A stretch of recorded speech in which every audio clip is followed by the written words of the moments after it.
that gives rise to a whole range of different abilities and unique characteristics that take it beyond just a statistical algorithm. It's more than just the typical chatbot that we've all been exposed to. ChatGPT is really going to change the skills that we need in the workplace and the skills that we need to assess. What does that mean for talent acquisition and selection? A good industry or sector to look into is the education sector. And there we see that it's revolutionizing how educational assessments are being conducted. We need to embrace it rather than demonize it. And AI detection models, for example, don't work. 2 out of 10 cases, actually, human work is flagged up as AI work. And GPT-4 is scoring, around the 70th percentile compared to like human test takers, which really shows that these types of assessments of what we thought were critical thinking abilities or reasoning abilities or workplace behavior are now feasible to complete using the help of ChatGPT. Wow. Yeah. So that's a pretty significant challenge that's going to be coming up. If you're using a traditional approach with large amounts of text and language in there, ChatGPT will be able to outperform a human. If it's not this year, it's going to be the coming years for sure. The future of work is one where human skills are super important. So it's really something that is going to cause a radical shift in the industry.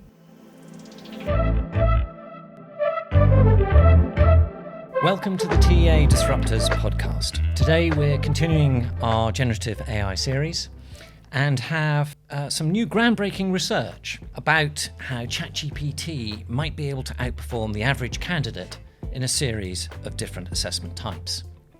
And that research has been led by our very own senior data scientist, Jasper Wolf. And Jasper brings a wealth of knowledge and expertise in data analysis, cognitive neuroscience, and actually many other areas. Firstly, thank you so much for inviting me here. I'm so excited to be able to present our research. So my background is a slightly diverse one. So I studied neuroscience, statistics, and philosophy at UCL in an interdisciplinary degree. And my role at Arctic Shores has really evolved as Arctic Shores has evolved, I guess, and particularly as we've gotten more data, and we now have data from millions of candidates. And so my role has evolved from a research psychology role into one where I'm taking the methodologies of data science and applying them to our industry of recruitment and selection. But it's not just me necessarily who's interdisciplinary, it's really everyone at the company that I interact with who brings a wealth of expertise from so many different fields. And that's really the benefit of what we do at Arctic Shores. We can take methodologies from data science or from computational psychiatry and apply them to the industry that we work in. And the research that we've done into ChatGPT is really just the continuation of that, taking the cutting edge of what is coming out of computer science and AI, and looking at what the impact will be on recruitment and selection. Fantastic. Well, indeed, a lot of very interesting expertise to bring to play, and obviously part of a bigger group. But it'll be really great to get your thoughts today on that research. And we're going to cover a number of things in the podcast today. So talking a little bit about why you think generative AI is such a big deal and what we need and what talent acquisition needs to be aware of, how tools like ChatGPT are being used and what that means for candidate selection. And then we'll wrap up at the end with some takeaways and key thoughts for TA leaders on the impact of ChatGPT, and particularly for them and their recruitment and selection processes. So let's get started on some of these big questions. So why, Jasper? First of all, actually, perhaps let's just talk to us about what do you understand artificial intelligence is? Because that's something that is bandied around all the time. There's many different definitions. Some people, talk about it as an algorithm. Some people talk about it as mimicking human thought. What is artificial intelligence? I like how we're starting with the easy questions here. So a commonly accepted definition that I've heard a lot, and I think a lot of people are working under, is that artificial intelligence is the ability for machines or algorithms to perform tasks that are typically associated with human intelligence, such as learning or problem solving. I think the issue and the complexity comes when those tasks are broken down such that, let's say, a computer program can do them, and then suddenly they're no longer typically associated with human intelligence. And so we stop thinking of them as being an AI solution. And a good example of that is perhaps chess, where it was once seen as the realm of geniuses and this distinctly human feat. And then once you get a computer algorithm to brute force a solution to chess and start beating masters, suddenly, rather than thinking, oh wow, this is artificial intelligence, we're starting to think about, well, is chess really a good test? Does it really require intelligence or not? And I feel like that's sort of it shows how in AI, and the definition of AI is kind of has a moving goalpost built into it, where once we've broken something down into its components such that we can actually automate it, it no longer holds the same mystery. And I think AI needs to be differentiated as well from the concept of AGI, which is the artificial general intelligence, where it's the definition I would use for that is an agent or a model that is conscious and that is able to perform a range of tasks that normally require human intelligence. And particularly, it's able to extrapolate away from what it knows, and it's able to do unfamiliar tasks, to do things it hasn't seen before. And I think it's useful to place ChatGPT on that spectrum, perhaps. Mm-hmm. It's definitely not AGI. What it is it has sparks potentially of AGI. That's what some people are saying. However, it's definitely an AI tool that is able to, in many cases actually, exceed human performance on specific tasks. And that's what I'm really excited to get into today in the context of assessment tasks. But also I think it applies generally to a lot of ways that we use it day to day. It's more than just an algorithm and a statistical method, but it's not you get to the general intelligence level where you're determining your own objectives. This is ultimately what we're talking about here, is a way for humans to be able to work with an application that is able to enhance human thinking, complement human thinking. Yeah, it is an algorithm, but it's difficult to assess how conscious it is. But it's fairly certain that it isn't conscious, and we can use it like a tool. Sure, and I think that's going to be the important thing here, is how we understand it is to use it like a tool. So let's get into that a little bit more detail around that, and specifically look at ChatGPT, for example, and what is a large language model? People talk about generative AI and then large language models. So perhaps you could just sort of summarize a bit of what makes ChatGPT and its equivalents so interesting and so exciting and such a major development. Yeah, very good question. I think it's good to set the foundations for what we're talking about here. And the way that I would break it down, and for the record, I'm not the absolute expert in this, but from my understanding and the way that I've worked with it, it basically is there's a foundational model that is just capturing the statistical patterns that are present in languages, and these can be, spoken languages, English and German, let's say, but also coding languages and the formatting of basically all the text and content on the internet. Which gives you content. Yeah, it's in the case of GPT-4, it's a petabyte of data or 1,000 terabytes of data. But that's just the underlying model. That's the language model. And then what gets you to the chat model, or this concept of ChatGPT, which ChatGPT pioneered but is certainly not exclusive, is this idea of reinforcement learning with human feedback. And that's where you take this underlying model of just language and text output, and you train it using actual human dialogue and conversations and a lot of man hours of rating its outputs to try to get it to adopt a role of Anthropic, which is another company, sort of a competitor or an equal to OpenAI, has explicitly trained their chat model to be I don't want to say something wrong, so I have the notes here, a helpful, honest, and harmless assistant. And that's that's really the personality, I guess. And here we're getting into what we're going to talk about later.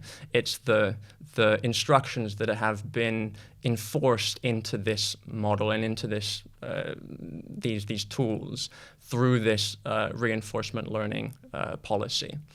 And that gives rise to a whole range of different abilities and unique characteristics that take it beyond just a statistical algorithm and actually something that you can interact with in much the same way as you would a colleague or some conversation partner. And I think that's really interesting, that point that it's more than just the typical chatbot that we've all been exposed to when trying to deal with a problem at Vodafone or Thames Water. Miles better. and I think that for me, that what I think to bring this into play a bit more is so transformational about it is this ability to mimic the human conversational process and thinking, and I even got it to write my Mother's Day card with an Irish ditty that was focused on dogs and golf, and it came up with something that was brilliant, and I just did it through conversation. And is that what you think is going to be so transformational about this, that it learns from you and you can train it, but you can do it in a way that doesn't require any specific expertise or skill? It's definitely a really big benefit of this type of interface. So for context, the way that I've been using, I use it day to day to help me code, for example. And it's a really fantastic way of working because it completely changes the skill sets that I need to use in my day-to-day work. So it goes from knowing what the best library is to transform a best coding library to transform a data set, and really like my rote memorization, understanding of different coding languages, and it really shifts the emphasis onto my critical thinking ability and my ability to break down a quite complex problem into quite easy steps. Such that perhaps an intern could understand it. And then you can give that problem to ChatGPT in that format, just like you'd explain it to someone else. And it will give you output that will be fully fleshed out code. And then the critical thinking skills come in, where it's like you review the code's output and you figure out what works and what doesn't, or where it can be done better. But you're not working just from nothing, you're working from a really useful starting point, and that's what ChatGPT gives you. But definitely within that, you start seeing its reasoning ability and its ability to take concepts and translate them into useful actions. And I think if you extend that further, the interfaces with which we now interact with ChatGPT and other models are really bare bones. They're the minimal viable product, so to speak, that are just needed to get ChatGPT out the door. But these are going to improve exponentially to the point where we won't even realize that we're using or interacting with large language models. They'll just be helpful assistants that are integrated within all the tools that we use, Microsoft's suite of tools or Google, Gmail. It'd be great if it could write all my emails for me, for example. But that's really why we're taking it seriously, at least in my team. And it's really interesting to see what its core reasoning abilities are as well. Sure. So a really cool tool with reasoning ability that's going to be very easy for all of us to use. So you can see why there's a lot of hype around this, and something that will be quite ubiquitous. If I may as well. So I think the one thing that I'd like to pull out from that is that the underlying skill sets that are needed to be good in my role have changed, because it's a lot more on these soft skills or these very human skills of critical thinking and reasoning and being able to break down problems and understand what questions to ask or how to use tools, and rather than these rote memorization skills. And so ChatGPT is really going to change the skills that we need in the workplace and the skills that we need to assess in candidates, for example. Fascinating. I'll come back to that a bit later, because that will link a lot to the actual research as well. But before we get to that, you talked a little bit about minimum viable product, but we're already on ChatGPT 4 versus 3. What's the difference between the two, and is it marginal, or what can we expect as well going forward? Sure. So GPT-3 versus GPT-4, and by GPT-3 I mean, and you'll hear different terms for it, but it's GPT 3.5 or 3.5 Turbo. They're all basically the same class of models. It's all GPT-3. It's the same thing. It's just different speeds and different ways of interacting with the model. But GPT-4 has really been a step change, and it's a fundamentally larger and better model. And it's so because OpenAI is a private company and it's closed source, we don't know the exact parameter values that differentiate them. What we do know, or what has been rumored, is that GPT-4 isn't just one model. It's actually up to 8 different models, each of which are huge and are actually providing different outputs based on whatever we ask it and the prompts, that then use what's called a mixture of experts paradigm in order to combine all of the information across its different models. And the models have been trained on, and this is where the stat from before comes in, it's the petabyte of data.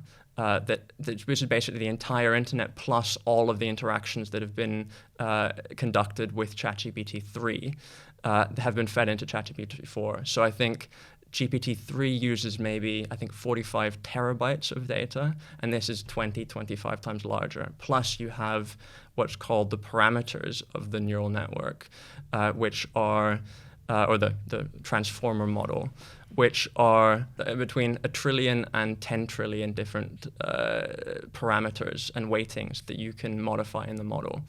And so it's an order of magnitude larger, which means that it can actually do tasks that we thought were previously in the realm of just human beings.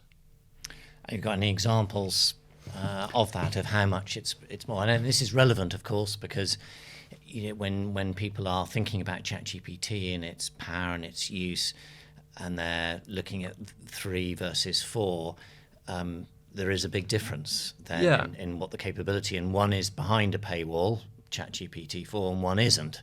Definitely, and so that has some implications as well. So what's it is clearly using a lot more data, but that is enabling it to significantly perform better as well in normal human cognitive type of tasks. Yeah, definitely. So it has more consistency in its responses. It's able to hold more information. It's got a larger what's called context window, so you can give it more information to work with, and it's able to really translate context to incredible accuracy. But it also has some sense of what the things in our daily life mean, and it's able to, for example, take 9 different objects. You can give it 9 random objects and say, what's the best way of balancing them on top of each other? This is a famous example. And GPT-3 would just treat these objects in a way that shows no understanding of what those objects actually mean for us, and GPT-4 could take a book, 9 eggs, a water bottle, and a nail, and it knows not to balance the 9 eggs on top of the point of the nail. Whereas, GPT-3 would put them in a random order, for example. And that might seem like a trivial example, but it shows that it's able to work with concepts that are in our world. And we'll see that as we get on to the research into reasoning tasks and aptitude assessments, which are trying to measure how humans are able to make sense of concepts and combine a whole range of different sources of information to arrive at an answer. ChatGPT 4 in particular can start getting at those answers. So that's really interesting. So ChatGPT, for much better thinking capability, can arrive at answers, and that leads us then into what does that mean for talent acquisition and selection processes around this. And it'd be lovely to get your perspective and thoughts on what we really should be worrying about with ChatGPT or not, because there is one school of thought that says, brilliant, ChatGPT, help write cover letters, help use it in whichever way you can. It'll level the playing field because now you'll have an AI assistant that will overcome your schooling background, take away the advantage of those that maybe have, had extra support and help. So on the one hand, it's a great arrival and support to social mobility.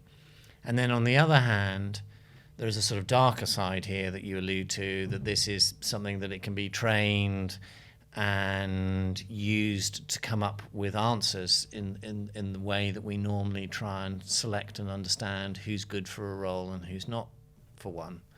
So where is that what the research looked into? What's your perspective on this? Is this going to be, is it a panacea or is it a problem, I suppose? So it definitely has positives and negatives. I think potentially a good industry or sector to look into is the education sector. And there we see that it's revolutionizing how educational assessments are being conducted, but also how education works and happens. So we now have cheating, for example, was always an issue in education. And we've had you have essay farms in different parts of the world that write essays for British and American college students. But now ChatGPT democratizes that ability such that anyone can do it, which forces a fundamental shift in what and how assessments work in education. And now actually a lot of classrooms are being flipped on their head and they're doing assessments in the classroom in a proctored environment, but actually doing learning and revision at home with the help of ChatGPT. And I think ChatGPT will end up helping a lot of people do their work and understand concepts better. But it basically, because it's leading to a fundamental change in what it means to be a worker or a student, it means that the methods that we're using to assess people need to change and evolve as well. That's fascinating. So we can clearly learn something from the education sector here. And if I just play that back, what you're alluding to there, that education always used to be that you would do your study and prep, you'd in the classroom you'd be told what to learn, and then you'd go away, write up a bit of it, and then you'd be assessed almost externally.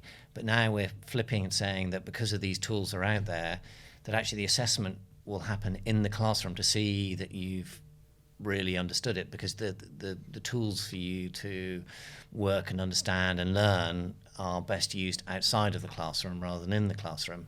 Yeah, exactly. And 50% of uni students have now been, publicly surveyed and have said that they're going to, uni students have now been publicly surveyed, and 50% of them have actually said, yeah, I'm using ChatGPT to help me with my coursework. So this is a fact that at least uni students are comfortable using these tools to help them.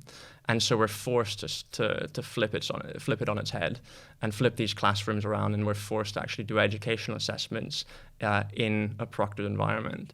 And I think that's, it's these students in 1 or 2 years' time are going to be applying for graduate roles, for example. And so I think our industry also needs to look really long and hard at what ChatGPT means for the assessment process and which assessments are vulnerable to ChatGPT.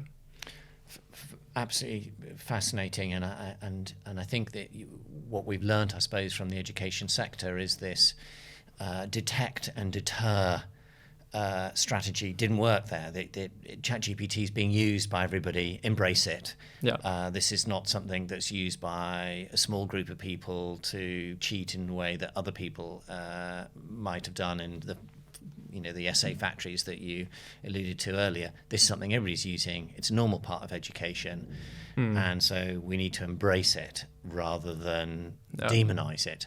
And AI detection models, for example, don't work. Sort of 70% of AI examples aren't flagged up as being AI, and I think 2 out of 10 in 2 out of 10 cases, actually, human work is flagged up as AI work. Right. So there's such a big overlap between how humans respond to things and how ChatGPT responds to things that there's no real good signal for these AI detection systems to really start working. Right, and it would be a total disaster. As the father of 2 kids, I'd be horrified if my daughter or son had been accused of after they genuinely written something, that it was written by AI, and you've got no way of being able to prove it other than somebody else's algorithm that malfunctioned. Yeah. So none of us would want to be rejecting a good candidate for absolutely the wrong reasons. So that lends itself to then start thinking about 2 things that we've got here, which is, one is how serious a threat is this to being able, ChatGPT, to manipulate the traditional ways that we have assessed people, and then we'll come on after that to what we should actually be measuring in candidate selection for the kind of things we're going to need people to do in the future, which are about to change because of ChatGPT. Yeah.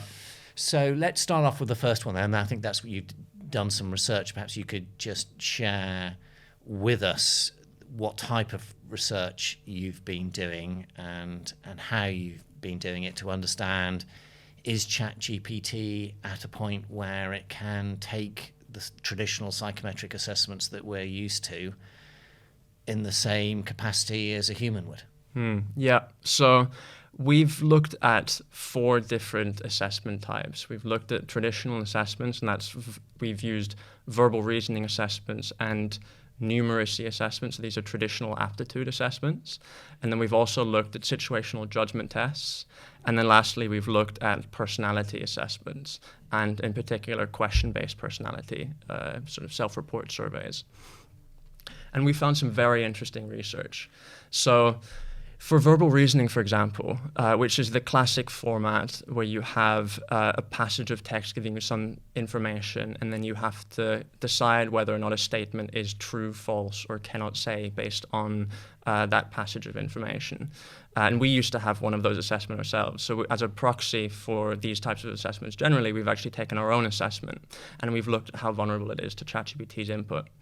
And what we found is that both ChatGPT 3 and GPT-4 show above average human performance with a range of prompting styles and even basic prompting. And we've published some research about this now. But basically, with GPT-4 and what's called a chain of thought prompting style, where you give it one example as a reference example, it's able to score better than 98.8% of all candidates who've ever completed our assessment. And this is tested using what's called the API, which is like an interface to access the model, which allows you to really test it at scale, which was important for us. But I think it's important to emphasize here that it is very easy for candidates to, for example, just scan the image of the text on their phone and input that into the ChatGPT app, for example. And as we were referencing, the interfaces and the UI for these models is currently very bare bones, because it's just it's created by a group of developers. But as investment starts getting put into these models, these user interfaces are going to improve massively, to the point where you can just connect it to whatever browser interface that you're completing an assessment on. And I think it's key to note here that Google Bard, which is Google's version of the large language model, specifically in its instructions is targeting the ability to complete or to write cover letters or write CVs, and it's also able to complete a whole range of activities. They're going into education as well, for example. So they're not afraid to build functionality to allow people to start using these models in different ways and use them in actual assessment contexts. And numeracy was one where we have a string of numbers where one of the numbers is missing, and you need to work out a pattern for that will lead you to what the missing number is, and input that missing number. And that actually, GPT-4 and 3 sort of by default performed below the human baseline. However, we found that with the right prompting styles, and these are different prompting styles than were successful for verbal reasoning, the performance was actually sort of at the human average or above average, which is really concerning, especially given that, SIFT points for aptitude assessments, are often the 30th or the 50th percentile. So you don't need to be much better than the average human candidate to be able to get through using one of these tools. I think the interesting thing then is, so following on from that, we looked at, what its overall reasoning ability is, and if it's able to reason with everyday workplace scenarios in the format of SJTs. And there as well, similar to verbal reasoning, we found really good performance across the board, but also a difference between GPT-3 and GPT-4. So GPT-3 got around 55 to 60% of SJT questions correct, whereas GPT-4 got between 65 and 75% of reasoning items correct. And that's a real notable difference, and GPT-4 is scoring, around the 70th percentile compared to human test takers, which really shows that these types of assessments of what we thought were critical thinking abilities or reasoning abilities or workplace behavior are now feasible to complete using the help of ChatGPT. Wow.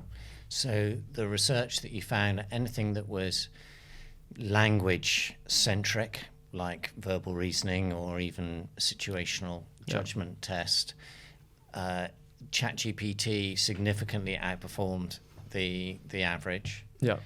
And there was also a significant and material difference between ChatGPT-4, which is behind a paywall, and ChatGPT-3, which is free. Yeah. So that raises a social mobility challenge again. Those who've got money can have advantage. Yeah, you can buy better performance. Which is, we've been desperately over the last 10 years, trying to get away from that. So that's a really important finding, that it is, and with fairly basic. So you talked about 5 different prompting styles, but even at the most basic ones, it was able to perform at the human average or above. Yeah. So that raises some pretty significant challenges for any recruitment practice then that is using a text-based process for trying to understand who to move forward to the next stage and who to say thank you very much, but you're not right for us. Definitely. And I would go further and even say long-term, the only way of defending these traditional text-based assessments against ChatGPT is to use proctoring. Right.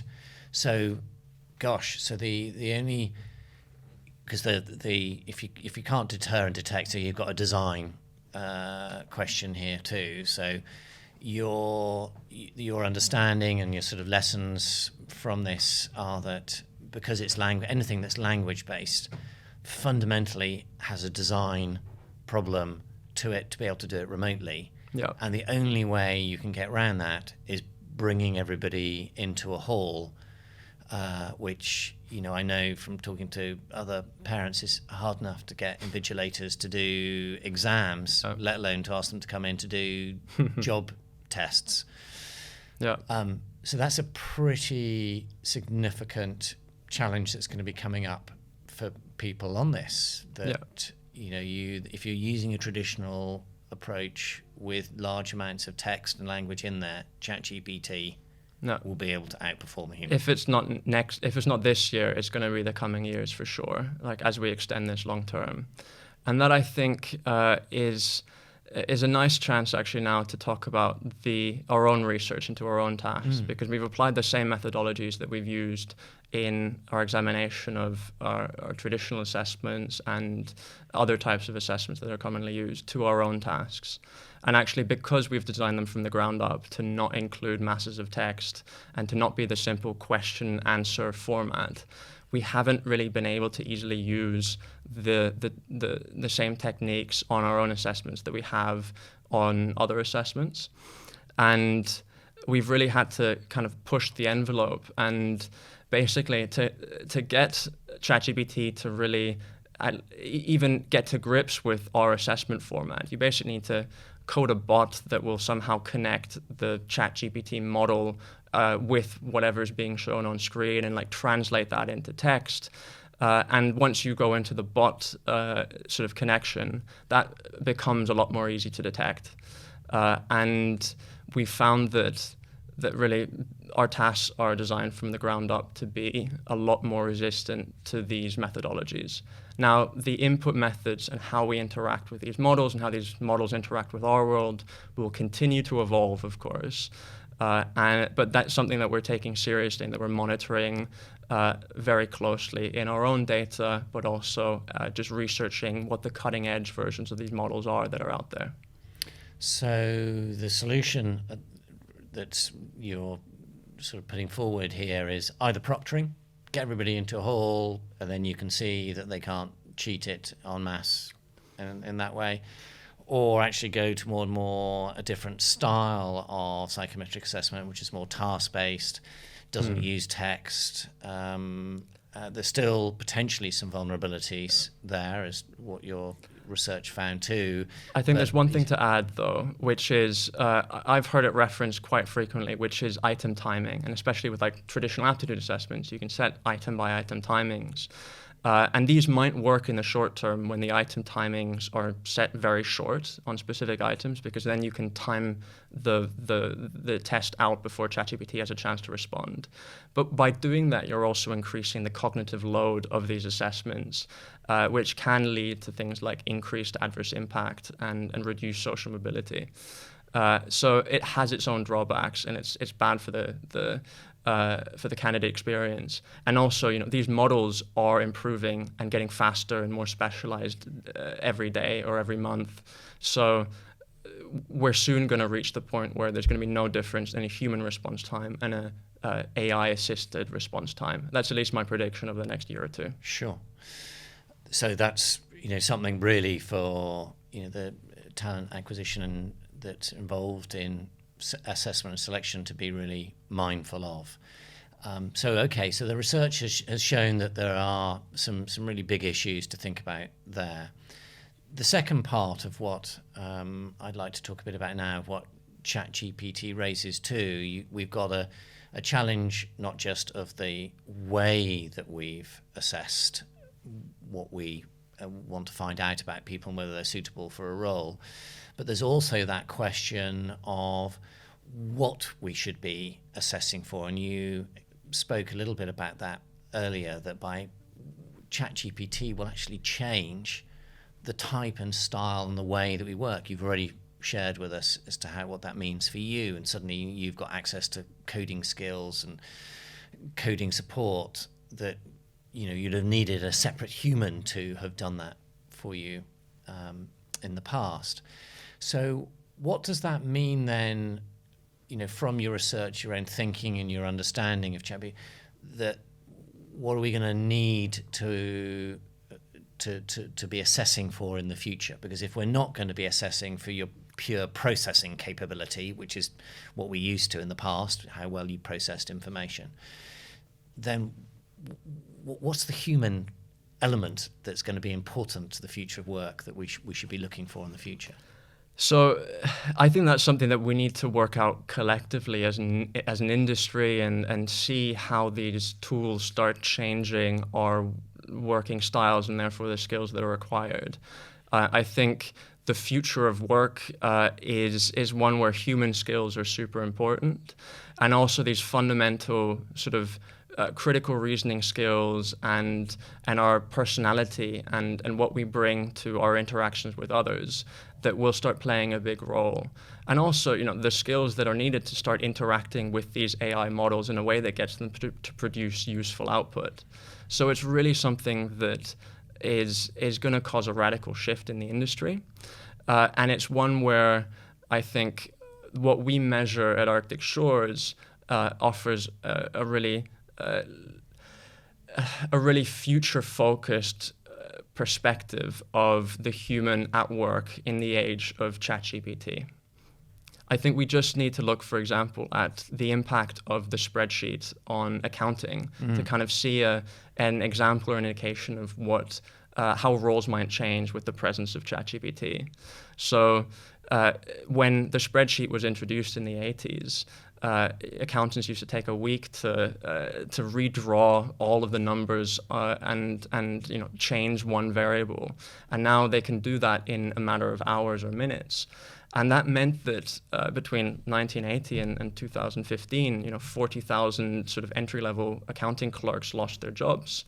But actually, we've created 600,000 sort of accounting roles and positions because accounting became cheaper and people started asking more what-if questions and higher, more complex questions. And so the type of roles that we're hiring for in an industry have changed massively, and the skill sets have changed.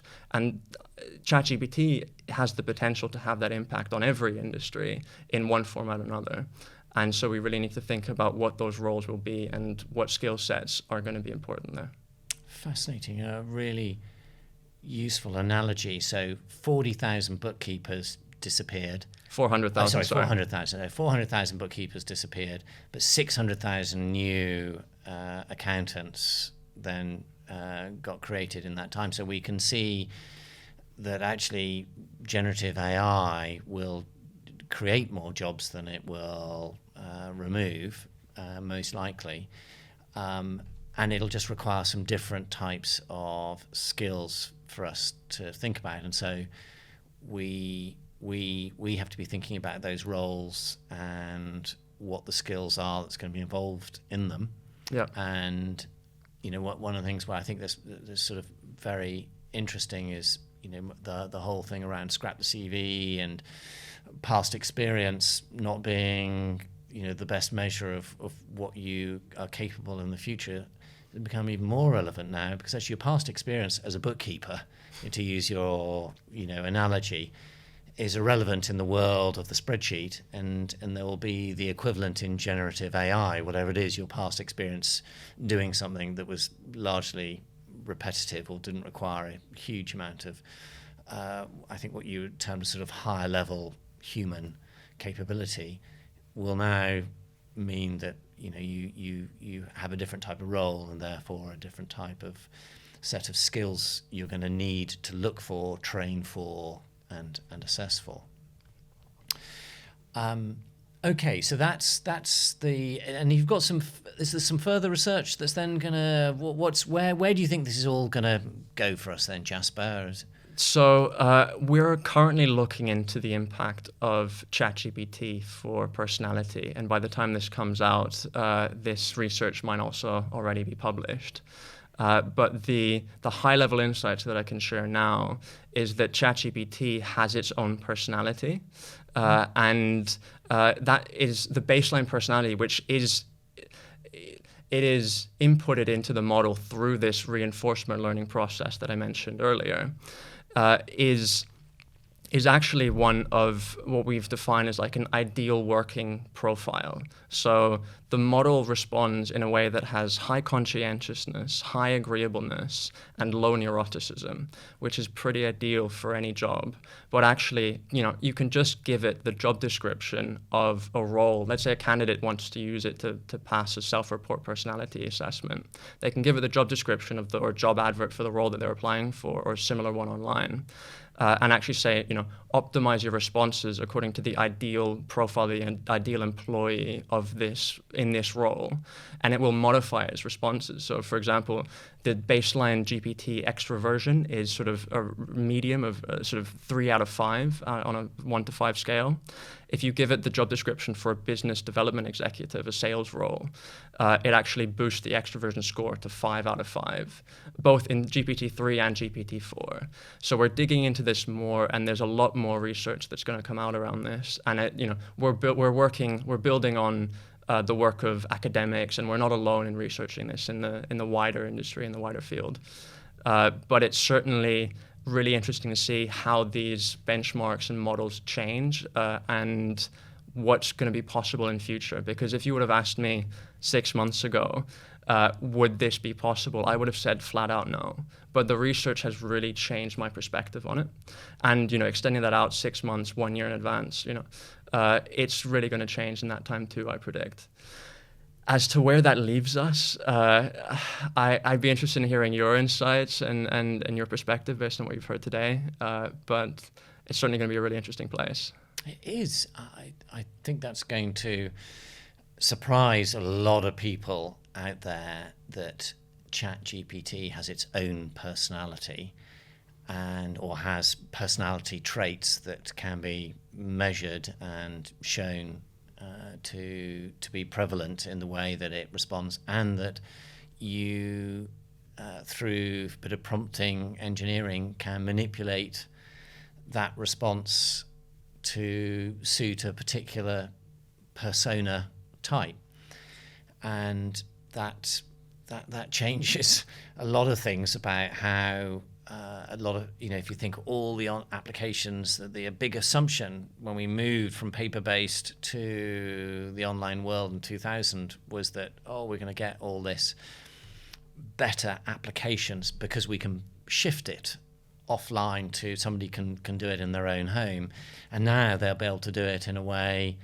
that we won't know who the authentic person is when we look at an application form there. Is that the real Robert Nuri that's just applied for this, or is that the generative AI Robert Nuri, or is it just a generative AI that happened to use Robert Nuri's persona and got nothing to do with me? Yeah. And potentially we may not know that. So definitely that's going to have to take some serious thought around all of that. But Jasper, thank you so much for all your thoughts around this. We've learned some fascinating things here. We've understood really what artificial intelligence is about, differences between ChatGPT 3 and 4. I think the key takeaways for me, what I've learned from you today, is that it's transformational, and transformational beyond what we can probably currently perceive in terms of where this will take us in the end state of all of this. It's early days. There is clearly still a lot of hype around this, but it's important to understand where this is going, what ChatGPT is actually capable of.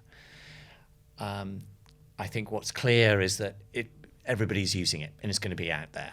That this is a tool like a calculator. You embrace it. Learn from the educational world on this one. There is no point trying to paint generative AI as a force of evil and a cheating mechanism. It's the horse is bolted from that one. Definitely. On that.